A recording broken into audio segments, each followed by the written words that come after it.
देवपुर नामक एक सुंदर गांव था। उस गांव में रत्नदीप नामक एक आदमी उसके बेटे मनोज के साथ रहता था। वो दोनों मिलकर आम का रस बनाकर उसे बेचते थे। रत्नदीप एक ईमानदार और नेक इंसान था। जितना है उतने में खुश रहता था। लेकिन उसका बेटा मनोज बहुत लालची था। हर रोज की तरह बाप बेटे दोनों एक दिन सुबह अपने दुकान के लिए निकल जाते हैं। वहाँ कच्चे आम और पके आम को लेकर उन्हें धोकर साफ करते हैं और उसके बाद उन आमों को छीलकर उनके टुकड़े बनाते हैं। उसके बाद उसे मिक्सी में डालते हैं। उस मिक्सी से ताज़ा ताज़ा आम रस को बाहर निकालकर एक ग्लास में डालकर उस पे काजू, किशमिश, बादाम और खजूर डालते हैं। तब इस रस को वो उनके ग्राहक को देते हैं। ऐसे वो उस गांव का प्रमुख आम रस बनाते थे। मीठा आम रस खजूर, बादाम और किशमिश डालकर बनाए हैं। ताज़ा ताज़ा आम रस है। भाई और बहनों जल्दी आइए, आपके सामने बनाते हैं ये रस। एक ग्लास का सिर्फ 30 रुपए। आइए बाबू आइए। ऐसे वो उनके आम के रस को बेचते थे। वहाँ से गुजरते हुए बहुत सारे लोग उसकी चीखें सुनकर उसके पास आकर आम का रस पीते थे। ऐसे रत्नदीप और मनोज उस गांव में ताज़ा ताज़ा आम रस बनाकर बेचने के कारण सभी उसके पास आते थे और उसके हाथ का आम रस बहुत ही प्रमुख था। अरे रे, लगता है कि आज पापा कहीं नहीं जाने वाले हैं, इसीलिए मुझे चुप चुप के उनके पीछे इस आम रस में पानी मिलाना होगा। ऐसे ही उसके फैसले के मुताबिक जब उसके पापा देख नहीं रहे थे, मनोज चुपके से उस आम रस में ज्यादा मात्रा की पानी भर देता है और उसे मिला देता है। उसके बाद उनके पैसों की डिब्बी से ज्यादा पैसा वो अपने लिए ले लेता है। ये सब उसके पिता रत्नदीप देखते हैं। मनोज, मुझे बताए बिना छुप छुप के तुमने आम रस में पानी ही नहीं मिलाया बल्कि उसे बेचा भी, और आए हुए पैसों को तुम मुझसे छुपाकर अपने लिए ले जा रहे हो। ये कौन सी बुद्धि है? मैंने तो नहीं सिखाया। ऐसा करना पाप होता है। ग्राहक को हम धोखा नहीं दे सकते। ये मेरे खिलाफ है। इसीलिए कम से कम अब से तुम बदलना सीखो और ये सब छोड़ दो बेटा। ये हमारे लिए अच्छा नहीं है। आम रस में पानी मिलाना बंद करो और ईमानदारी से काम करो। पापा तो हमेशा से ऐसे ही हैं। मैं कुछ भी करूं उनको गलत ही लगता है। ये तो सुनेंगे ही नहीं। इनकी बात मैं सुनूंगा तो हमेशा के लिए इसी दुकान में आम का रस बनाते बनाते ही रह जाऊंगा। अगर मुझे अमीर बनना होगा तो ऐसा नहीं चलेगा। इसलिए मैं इनको अभी हाँ कह दूंगा। इसके बाद मुझे जो करना है मैं वही करूंगा। मुझे माफ कीजिए पापा, आइंदा मैं ऐसे कभी नहीं करूंगा। माफी मांगने पर उसके पिता रत्नदीप उसे माफ कर देते हैं। पर मनोज बिल्कुल नहीं बदलता है। जब भी उसके पापा दुकान पे नहीं होते थे, वो वही करता था जो वो पहले करता था। आम रस में पानी मिलाता था और ऐसे ही लोगों को बेचकर पैसे चोरी कर देता था।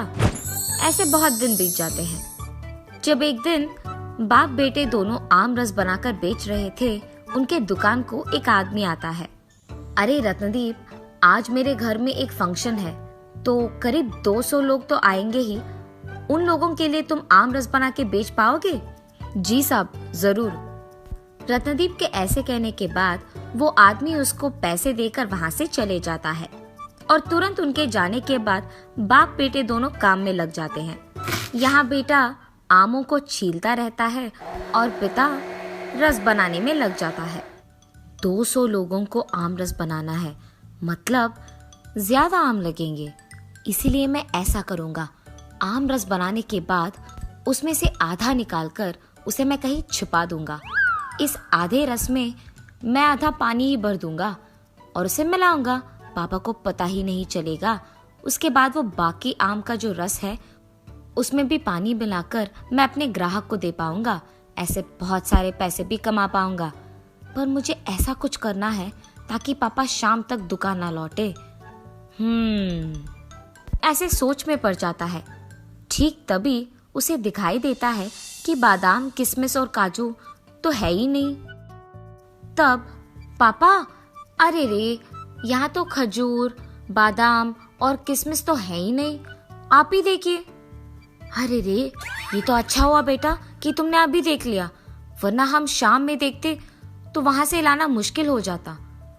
एक काम करता हूँ, मैं अभी जाके दुकान से वो ले आता हूँ। पहुँचते पहुँचते ही शाम हो जाएगी, इसलिए मैं दुकान जाऊंगा और तुम यहाँ बैठ के आम रस बनाओ, ठीक है? जी पापा।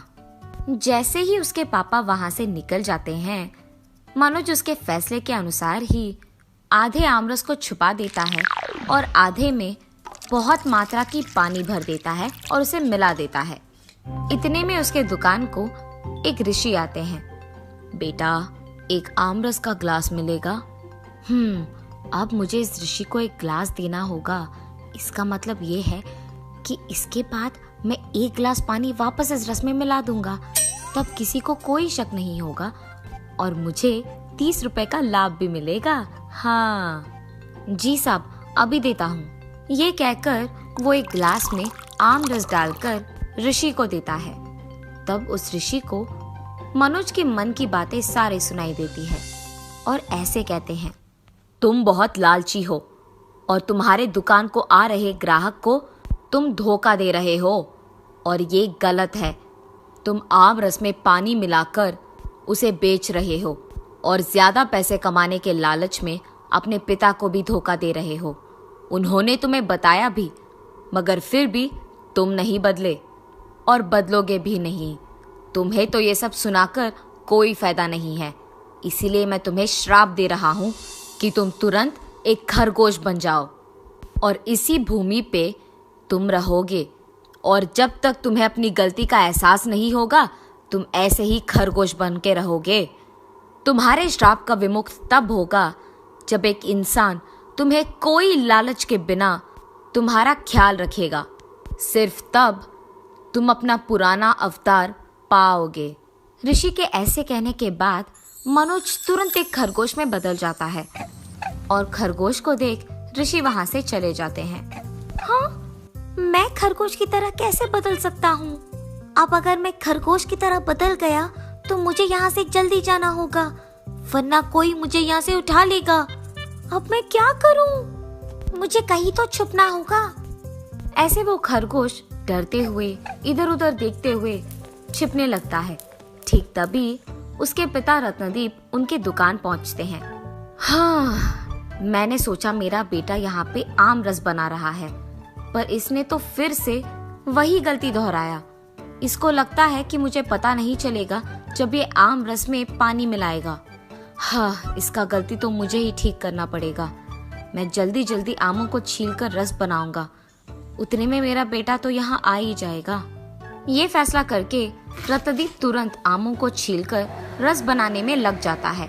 उसके बाद वो उस बनाए हुए रस को उस आदमी के घर दे देकर उसके दुकान वापस पहुंच जाता है और उसके बेटे के बारे में सोचते रहता है। मनोज कहाँ गया? अब तक दुकान ही नहीं आया। ऐसे सोचते हुए वो बहुत निराश होते हैं और दुखी बैठ जाते हैं। इतने में खरगोश उनकी बातें सुनता है। ये सब मेरे ही कारण हुआ है। मैं अपने पिता को बहुत दुख पहुंचा रहा हूँ और ये अच्छा नहीं है।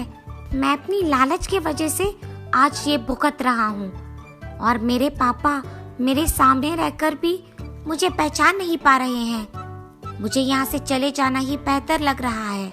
ये फैसला करके वो खरगोश वहाँ से चले जाता है। रास्ते में दो लोग उसको देखकर उसे उठा लेते हैं। अरे ये क्या? किसी ने मुझे उठा लिया। न जाने अब मेरा क्या होगा। अरे ये खरगोश तो तंदुरुस्त दिख रहा है और कितना प्यारा भी है। ये दिखने में प्यारा ही नहीं बल्कि बहुत मोटा भी है, इसीलिए आज शाम को ये हमारे पेट में जाएगा। इस खरगोश से हम क्या स्वादिष्ट खाना बना सकेंगे, ये सोचो। इसीलिए हम इसको अपने साथ घर लेके जाएंगे। अरे बाप रे, ये मैं कहाँ फंस गया? इन्हीं लोगों के साथ रहूंगा तो शाम तक मुझे खाना बना देंगे। मुझे जल्द से जल्द यहाँ से निकल जाना होगा, वरना ये लोग मुझे खा जाएंगे। उस खरगोश को लेकर बहुत दूर चलने के कारण वो दोनों थक जाते हैं और रास्ते में एक पेड़ के नीचे छांव होने के कारण वहां बैठकर आराम करने लगते हैं। खरगोश को अपने पास बिठाकर वो दोनों बातों में व्यस्त हो जाते हैं। ठीक उसी समय खरगोश बहुत चतुर बनकर वहां से निकल जाता है। निकल के जब खरगोश अपने आप कहीं चल रहा था तो एक आदमी उसे देखकर उसे उठा लेता है। अरे, इस खरगोश को देख तो ऐसे लग रहा है कि कहीं से भागते हुए आ रही है। इसको जल्द से जल्द पानी पिलाना होगा। ये फैसला करके वो आदमी उस खरगोश को अपने घर ले जाता है। उसे पानी पिलाकर खाना खिलाता है। लगता है कि यह आदमी बहुत अच्छा है। मुझे रास्ते से उठाकर खाना खिला के पानी पिला रहा है। इसी के साथ रहूंगा तो जल्द ही मेरा रूप वापस पाऊंगा। ये फैसला करके वो खरगोश उसी आदमी के घर में रहने लगता है। ऐसे बहुत दिन बीत जाते हैं। एक दिन वो आदमी खरगोश को खिलाने के बाद उसे देखता है और ऐसे कहता है, मेरे खिलाने के कारण ये तो बहुत मोटा बन गया है और यही मेरे लिए अच्छा है। अब जो ये हट्टा खट्टा बन गया है इसको बेचूंगा मैं, और जितना मैंने इसके खाने पे खर्च किया है उससे 4 गुना ज्यादा पैसे कमाऊंगा। कल सुबह ही मुझे इसे बेचना होगा। ये क्या? मैंने तो सोचा कि ये आदमी नेक इंसान है, पर नहीं, ये भी लालची है। सारे लोग मुझसे कुछ ना कुछ चाहते हैं पर मेरे लिए कुछ भी नहीं करते हैं। मेरे ही तरह मैंने भी लोगों को धोखा दिया है और लालच के कारण पैसे के लिए मैंने उनसे झूठ बोला है और आम रस में पानी मिलाया है। अगर मैं कभी वापस इंसान बन जाऊंगा तो आइंदा ऐसे कभी नहीं करूंगा। लालची रहना गलत है। मुझे वापस इंसान बनना होगा। मतलब यहाँ से मुझे आज रात ही निकल जाना होगा, वरना कल सुबह ये मुझे बेच देगा।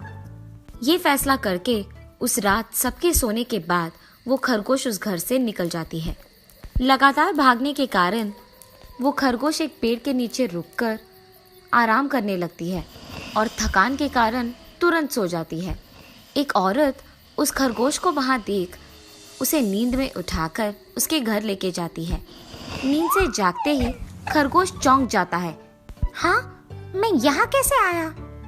इतने में वो औरत वहां आकर उस खरगोश को खाना खिलाती है और उसे उसके पास ही रहने देती है। ऐसे कुछ दिन बीत जाते हैं। एक दिन वो औरत जब उस खरगोश को खाना खिला रही थी, वो ऐसे सोचती है, इस खरगोश का मेरे पास रहना उसके लिए उतना अच्छा नहीं है। अगर ये ऐसे ही मेरे साथ रहेगा तो शायद कोई इसे हानि पहुंचाएगा। इसीलिए मुझे इस खरगोश को जंगल में छोड़ देना होगा, वहां ये खुश रहेगा। ये फैसला करके वो औरत उस खरगोश को लेकर उसे जंगल में छोड़ देती है। खरगोश को जंगल में छोड़ते ही वो तुरंत मनोज के रूप में वापस बदल जाता है। खरगोश को इंसान के रूप लेते हुए देख वो औरत दंग रह जाती है। अरे ये क्या? खरगोश एक इंसान में कैसे बदल गया? मुझे अपना रूप वापस दिलाने के लिए शुक्रिया। आप ही के कारण मैं अपना पुराना रूप पाया हूँ और अपने श्राप से विमुक्त हुआ हूँ।